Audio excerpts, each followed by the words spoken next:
जिले भर में लॉकडाउन 800 से ज्यादा पुलिस एहलकार फराइज की अंजामदही में मसरूफ एसएसपी मटियारी आसिफ अहमद बुगियो ने कहा कि अवाम की हिफाजत और हुकूमती अहकामात हमारी अव्वलीन तरजीह है। मीडिया से बातचीत के दौरान उन्होंने मजीद कहा कि आज जिले भर में नमाज जुम्मा का कोई बड़ा इज्तिमा नहीं हुआ। आईजी साहब के अहकामात पर पुलिस एहलकारों को खाना वगैरह उनकी ड्यूटी वाली जगह पर मुहैया किया जा रहा है।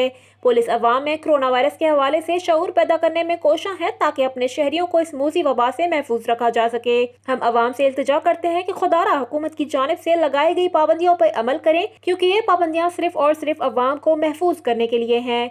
शहरी ज्यादा से ज्यादा वक्त अपने घरों में गुजारे, फजूल घरों से बाहर न निकले। हम सड़कों और गली मोहल्लों में हर वक्त आपकी हिफाजत के लिए मौजूद हैं। खाधे पीते के हवाले से सिंध पुलिस जे आला अख्तियार आहिनि, आईजी साहब असांखे इन में प्रोवाइड किया है सिलसिलो। उनमें इन्हनि जेको आहे सो फंड्स प्रोवाइड किया आहिनि, जंहिंमें नफ़री के जेको आहे सो असांजी भरपूर कोशिशि आहे त उन्हनि जे असांजे जेके रिसोर्सिस आहिनि उन हिसाब सां उन्हनि खे बहितर रखियो वञे। ऐं प्लस तक़रीबन ॿिन्ही शिफ्टुनि खे मिलाए करे कुझु 700 खां 800 जेको आहे सो नफ़री असांजी जेको आहे सो ॾींहं जे 24 कलाकनि में असांजी डिप्लॉय थी वञे। कैमरा टीम के साथ Shahid Kaskeli, district reporter Matiari. To watch more videos, please subscribe to our YouTube channel and click the bell icon.